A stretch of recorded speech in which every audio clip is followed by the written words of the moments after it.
High-resolution color graphics. This land of high technology. The revolution in technology that made the information age possible. Those kids are not afraid of computers. Welcome to This Week in Retro for the week of October 19th, 2020. Coming up on today's show, a new FPGA-based TurboGrafx 16. gaming genre firsts, Ethernet turns 40. and a new Amiga magazine is announced. All this and more on This Week in Retro. Up-to-date news for out-of-date tech. Neil, we're still in 2020, unfortunately. Oh boy. And for all of its troubles, it actually continues to be a year of fantastic new announcements for the retro gaming community. Paul, aka Hermsky, reports that Analogue, makers of FPGA consoles that still run original carts and discs, are adding a machine that plays TurboGrafx games to its stable. The Analogue Duo is a compact unit based on the footprint of the Turbo Duo, which boasts full compatibility with everything, cue cards and CDs, and it's compatible with nearly every NEC system and game format ever made. So we're talking about the TurboGrafx 16, the PC Engine, the SuperGrafx, the TurboGrafx CD, even stuff I've never heard of, like the PC Engine CD-ROM squared, I think, and the Super Arcade CD-ROM. I'll tell you how to pronounce that. It's actually pronounced CD-ROM. Oh yes, I remember this from a previous RMC video. It's also worth noting that even though the TurboGrafx was, a bit of an also-ran in the States, in Japan it was not. It quickly rose to second place behind the mighty Nintendo, and it even outsold the Famicom on occasion. Now, Neil, I know you've spoken of your love of the TurboGrafx before. What are some of the must-play titles for it? Yeah, the TurboGrafx, not the TurboGrafx 16 here, because the 16 was dropped, as we discussed before. And yeah, as you say, I do love this system. It is a new love. It's a new journey of discovery, which I'm very much still on since refurbishing my own PC Engine and CD-ROM. So, I could tell you the games that I enjoy, but I wouldn't consider myself to be in a position of authority to really talk about the back catalogue. I only know what I've discovered so far. So I have had a look around for some good top 10 lists, and I found one on blockfort.net, which I think struck a balance for me. So if you've got our chart show music queued up, I'll talk you through the top 10.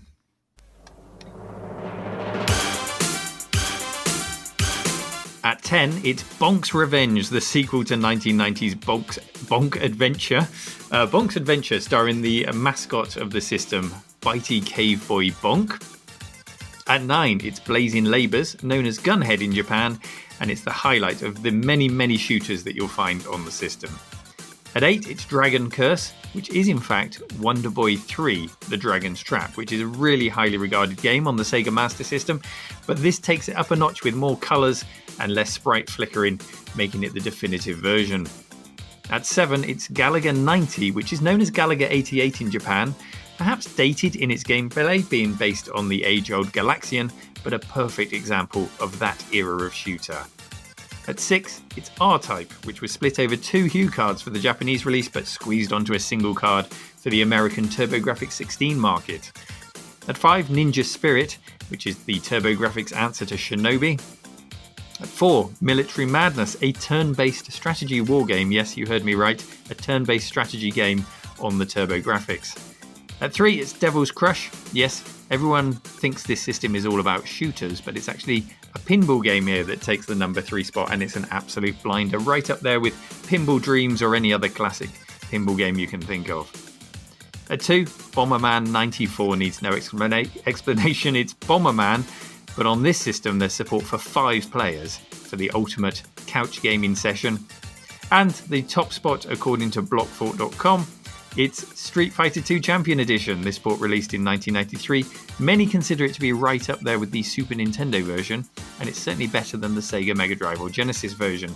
It's quite the feat, thanks to the largest capacity hue cards ever released during the system's life cycle, clocking in at 20 megabits. I bet you're glad you asked now, John.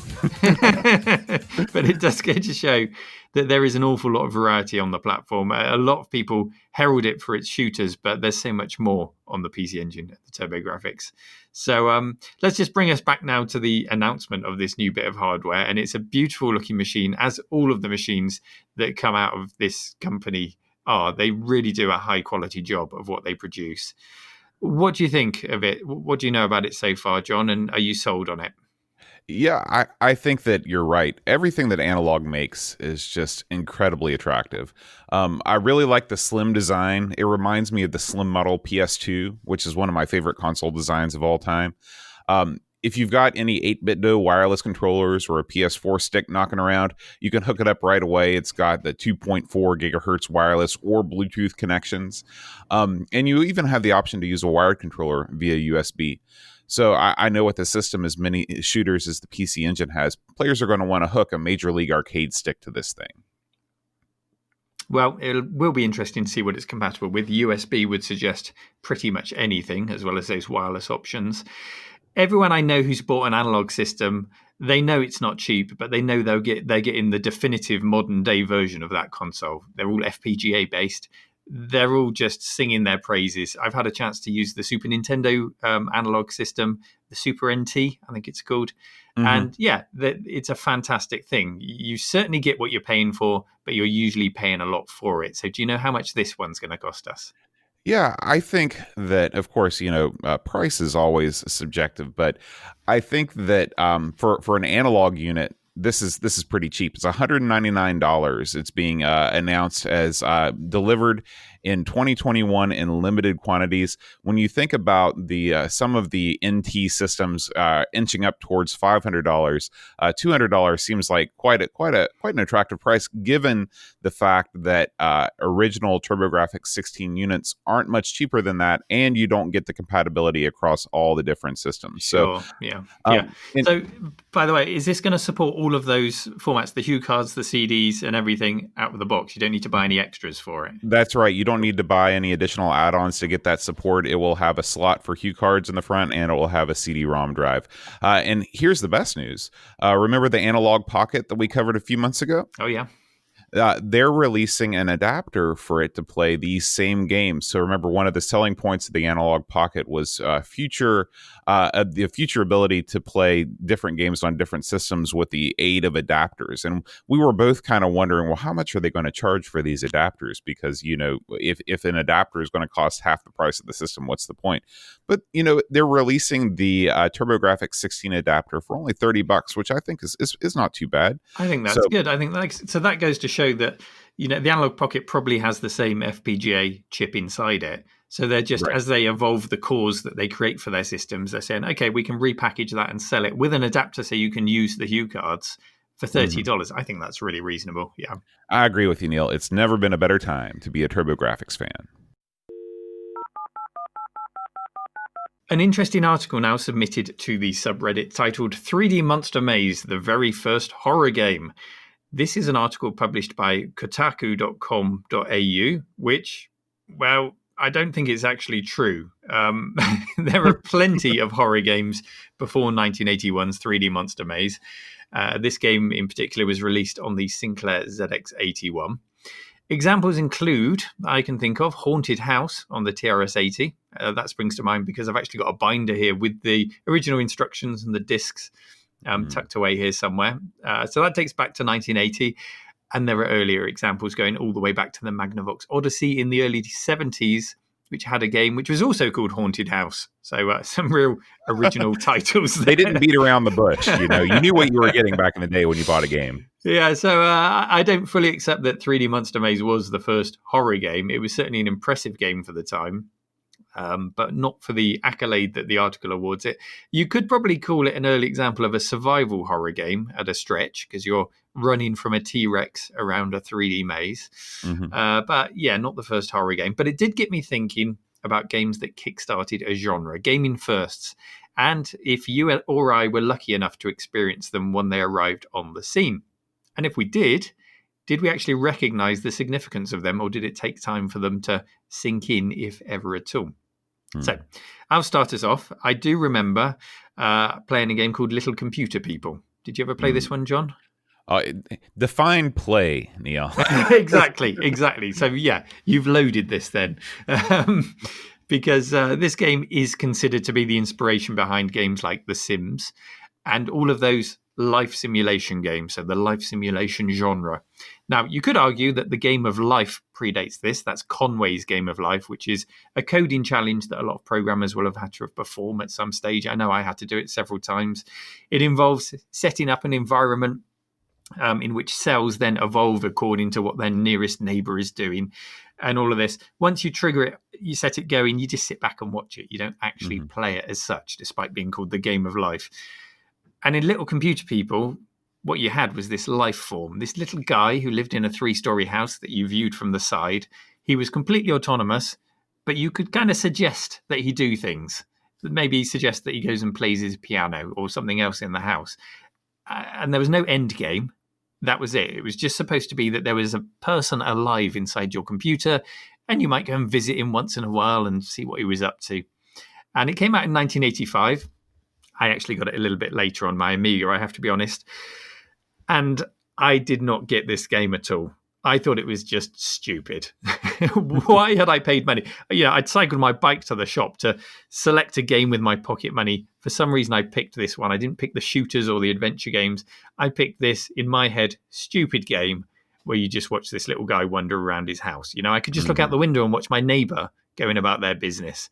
It was like being a digital peeping Tom. Yeah, in the days of today, where we have every single game ever made available at our fingertips, a Little Computer People's pretty neat because we can look at it and we can say, oh, it's sort of like, the first screensaver where you put it on and you're doing other things. But the thing is, when you're a kid, when you flip your computer on, you don't want to be doing other things. You want to be playing a freaking computer game. Exactly. And this is not a computer game. So I fully understand your frustration, though I do sort of appreciate Little Computer People for what it was trying to do. Exactly. So I was there at the birth of this genre, and yes, I can see that it's an inspiration for hugely successful games like The Sims, but I don't mind sharing that I didn't see that future at the time for precisely that reason. How do I make him pull his gun out? How do I set explosions off? What's going on here? John, were you more ahead of the curve than me? Neil, I'm perpetually behind the curve on everything. Any gaming first I might have experienced, for the first time, the rest of the world was probably having their third or fourth helpings. A few that I remember were definitely on the Nintendo.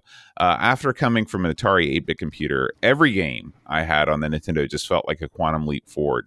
Experiences like Super Mario Brothers or The Legend of Zelda just weren't possible on the 8-bit computers. But I didn't get a NES until 5 or 6 years after it was released. So all this stuff that was new to me was old hat to the rest of the world. I guess the first I remember being on the front lines for was when the N64 was released. I believe that Mario 64 was as much of a watershed moment for gaming as Super Mario Brothers was in 1985. I mean, the ability to control a character moving around in 3D space, and you have complete control of the camera. It was an amazing feeling at the time. You really felt like you were existing in another world. And I actually got an N64 about a year after it was released. So that was pretty quick for me. I felt like I was right on the cutting edge. Yeah, it really was ahead of its time. And, it's like the system was entirely built around that game. Everything just sang and worked and played together with that game. Mm-hmm. There were other great games on the platform, but none that really wowed you first time like that and made you think, yeah, this is defining. But such is the nature of the way that you, the listeners out there, submit stories for our show on our subreddit. We never quite know what we'll be discussing week on week, but we do try to perform a little bit of fact checking on the source. So while I don't agree with the claims of this article, it does pose that interesting question of gaming first. And so with that in mind, we'd like to invite you to come and share your thoughts on the subreddit on a post which I've put up called Gaming Genre First. And we'd love to see your comments in there. You'll find a link in the show notes. Come on over and let us know your gaming genre firsts. Neil, It's been a year of flashy, high-profile anniversaries. It seems like every week a classic gaming franchise or a classic console is having a big birthday. We've had But Sonic, haven't we? We've had Mario lately. We've got Mhm. Sega's 60 or something like that coming up soon. That's Loads right. going That's on, right. yeah. It's easy to forget some of the most foundational technologies also have birthdays, and how these technologies underlie almost everything we're able to do online these days. Neil, 40 years ago, Xerox, back when they were at the forefront of technology innovation, introduced a new networking standard to the world, and Ethernet was born. Neil, do you remember your first experience with Ethernet and what it allowed you to do? I do. And Xerox are responsible for so many things, aren't Yeah. they? So many Yeah. things. It's not really a household name over here anymore, but they deserve so much more recognition. But I do indeed remember the first time I used Ethernet. It brings me out in cold sweats of having to memorize the 7 layers of the OSI model for exams. And if I remember correctly, Ethernet sits on the second layer, which is the data link layer. So it's all about the transmission of data, breaking it down into frames for sending it and all that good stuff. And my first experience of actually linking 2 computers up, it wasn't with Ethernet, it was with a null modem cable. So Mhm. hooking up the serial ports on a one-to-one machine basis to play Duke Nukem. In Mhm. fact, I remember we actually used Hyperterminal to transfer the Duke Nukem files over to the other computer. That Oh, took, so you used it for piracy as well yeah, as yeah, and I think as that people took have done. about 18 hours in total, as I remember, to transfer the game. So as a kid, oh my, I was waiting so long for that game to transfer, and then we could play it head to head. Mhm. It wasn't until I took a work experience position at college that I got hands on with networking and with Ethernet to understand how it worked. And most memorably, I was given the task of making hundreds and hundreds of patch cables for a server Mm. room, because that's what the work experience boy gets to do when you run out of other things for him to do. So, yeah, I got pretty hands on with it. And it was exciting to get to grips with it. By this point, it was Cat5 cables. Mhm. Back at college, we were still all hooked up using coax cables. But of course, they were both using Ethernet as the technology that ran on them. It's not about the cables themselves. It's just more in recent years that when someone asks you for an Ethernet cable, it just so happens to be a Cat5 or a Cat6 cable, but it's not the physical cable itself that's 40 Yeah, years old. The lines right. get blurred. So, yeah, but I would encourage you to go ahead and torture yourself by learning the 7-layer OSI model to understand the difference. I'll get right on that, Neil. How about you, John? What were your first memories of using Ethernet? For me, Ethernet is the Cat5 cable because I was not I didn't go in for technology at the school level. And so I was not aware of a sort of pre-Cat5 cables as a transmission of Ethernet. For me, Ethernet was symbolic of a new era in my computer usage, the era of always on internet connectivity. Back in the modem days, of course, your online sessions were always bookmarked with lengthy periods of waiting to be connected to the internet. You fire up your auto dialer and you sit around and you watch old episodes of Happy Days. At least that's what I did. And I still remember trying to log into AOL in like 96 or 97 on a Friday night, and you're waiting up an hour just for a receiving line to be free so I could get on, cool Usenet boards like rec.arts.marchingband. That's where I hung out. When I started college, or when I started uni, as you call it, in 1999, it was just at the right time. This was the first year at my school, Ohio University, where all dorm rooms were wired for Ethernet, and each room came with a brand new computer, a computer that was always connected to the internet and to all of the other computers on campus. Wait, you got a computer included with your room? Yes. Now, of course, included, they built the price into the dorm room. They Okay, weren't giving anything away here. But yeah, it was amazing to me that you got such a fantastic deal. Of course, I was not actually paying for this deal. It was I'm still paying for it today. But yeah, you walk into your room and there with your bed and your closet and all that stuff, there's a brand new computer, and this computer is always connected to the internet. It was an amazing time. And so, 1999, it was the year where Napster really took off. So everybody was downloading MP3s. Everybody was sharing files. I remember just the way that the folder structure was set up is that you had, the root folder was your building. So I lived in Biddle Hall, and then you had the floor and then the individual room numbers. So you could look and see, like I could see what, my next door neighbor had on his computer. And of course, it was a lot of MP3s and other less salacious files, if you know what I'm saying. There was definitely a lot of file transfer going on, but just the fact that I could just hop on and immediately be on the internet and not have to wait for an open phone line, it was amazing. The speed was amazing. Even early broadband blew any sort of modem speeds out of the water. I had a 56K modem at home, and it took me probably 45 minutes to an hour to download, an MP3. And here I could download an MP3 in less than 10 minutes. It was an amazing time. Yeah, I think when broadband first appeared on the scene here, it was 512K was the first speed, which was nearly 10 times the speed you could theoretically get with dial-up. So it was a huge leap. Yeah. So, do you have any other memories from this time period, Neil? Yeah, I remember this period really well.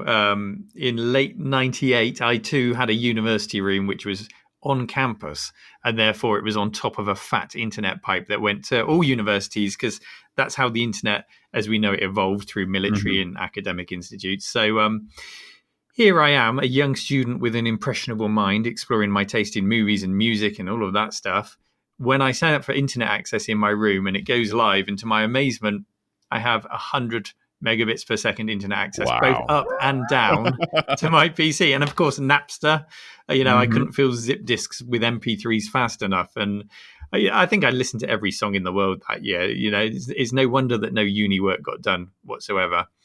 And here's the crazy thing. To this day, 21 or 22 years later, my home internet access speed is still not at that level yet.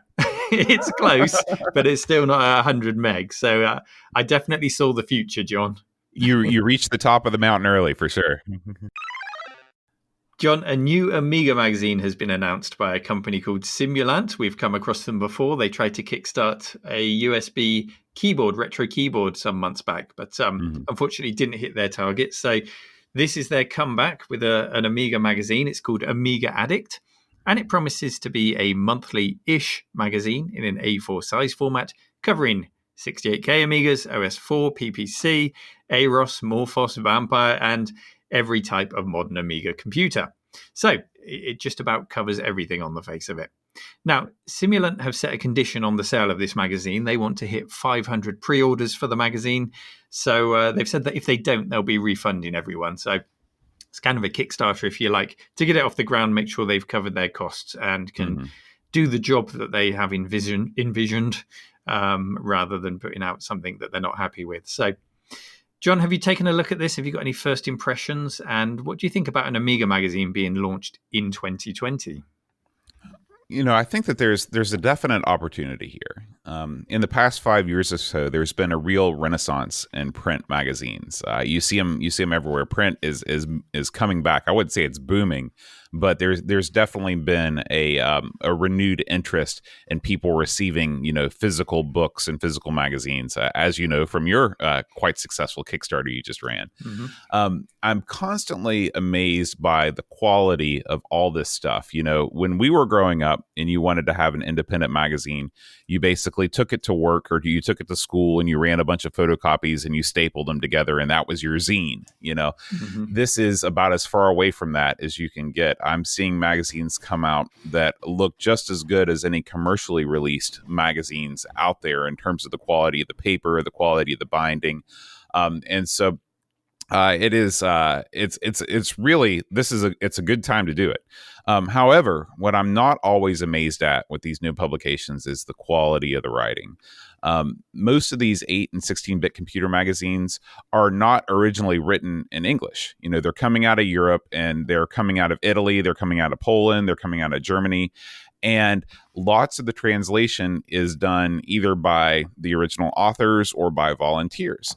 And unfortunately, the translations just don't flow like magazines that are written natively in English. Unfortunately, I think that there just aren't as many skilled translators from European language to English than the other way around.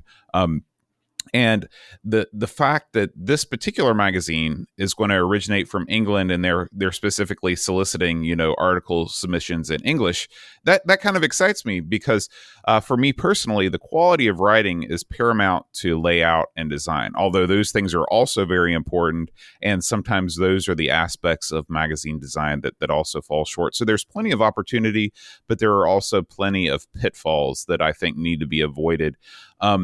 I know that this magazine has some big names on board already, which is sort of encouraging. The Amiga superstar Amiga Bill is featured on the cover of the first issue, and Ravi Abbott from the Retro Hour has also signed on as deputy editor. So there's some things to look forward to here. What do you think, Neil? Yeah, I mean, I agree with all the points you've made there. It is exciting that it's coming from England, because no matter how hard you try, if you're the best translator in the world, it comes down to time. Have you got time? What's the reward for spending a month translating an entire magazine? There's a lot to consider on that side of things. And in terms of the content, it's great to see these big names. I love Amiga Bill. I love Ravi. It's great to see them involved. I think Kim Justice is involved as well, which is fantastic.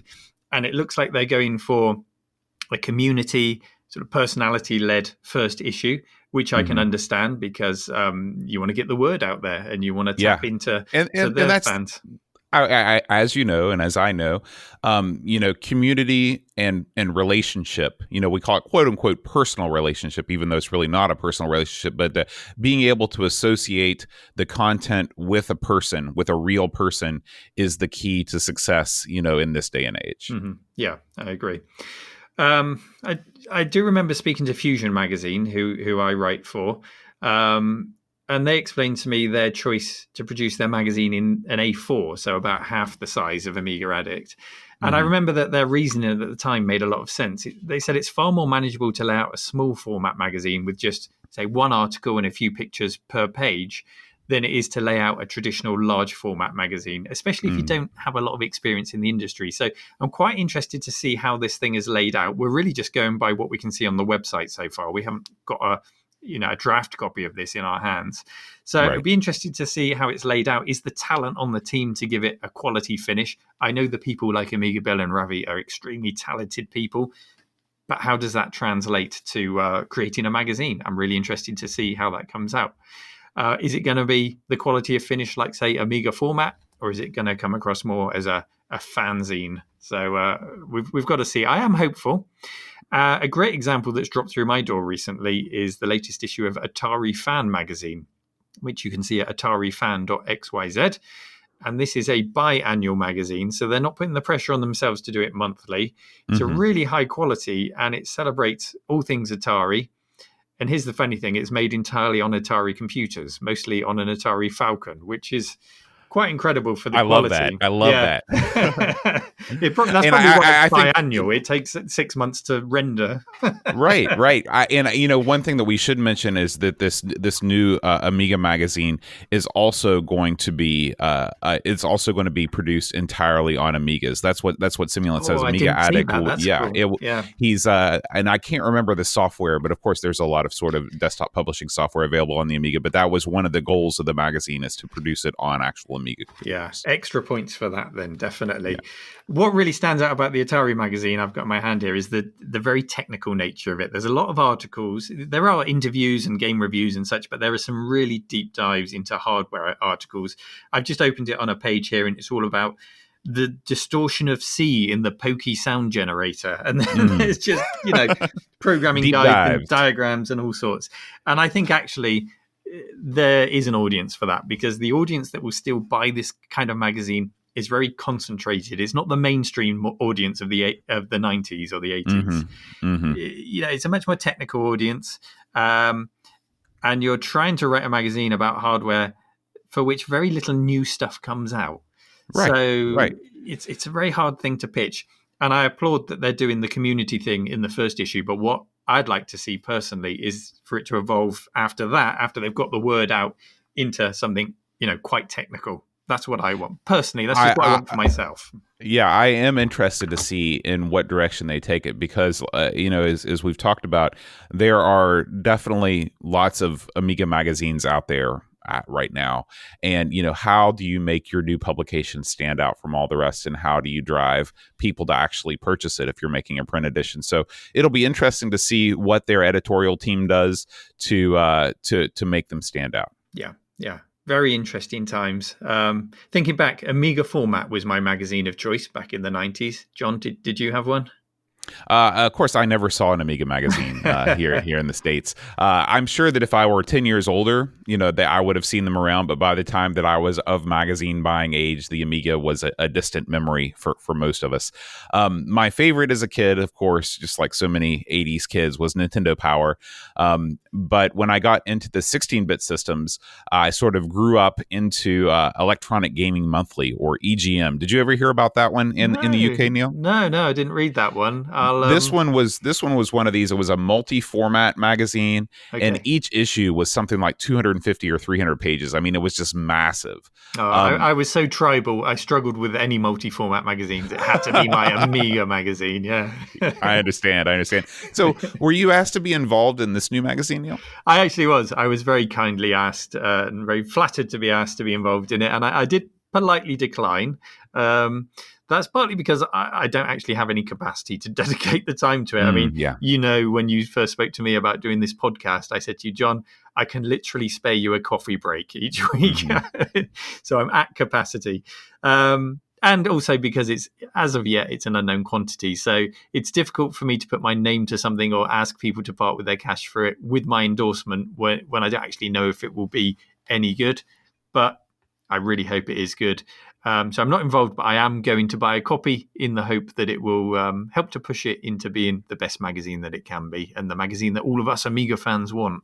Yeah, absolutely. Well, unlike you, Neil, I have no problem dragging the fine name of John Shawler through the mud. So even if it's crap, I've signed on to produce a review for the first issue. Oh, you have? Yeah. So look for that. And I'm a man of bold predictions, so I'm gonna come out and say right now, I know Simulant, the guy putting it together.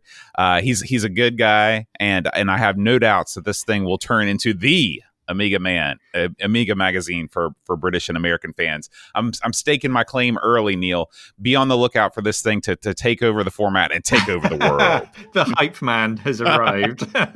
Well, I tell you what, John, as soon as the first issue arrives, we should revisit it on this podcast, and sure, we'll give it a look over and give it our thoughts. Yeah, for sure. So if you're an Amiga addict and you want to see if this magazine is for you, then check out simulant.uk, where you'll find it for £4.50 for the first issue plus shipping. There are other options to subscribe to 6 or 12 issues.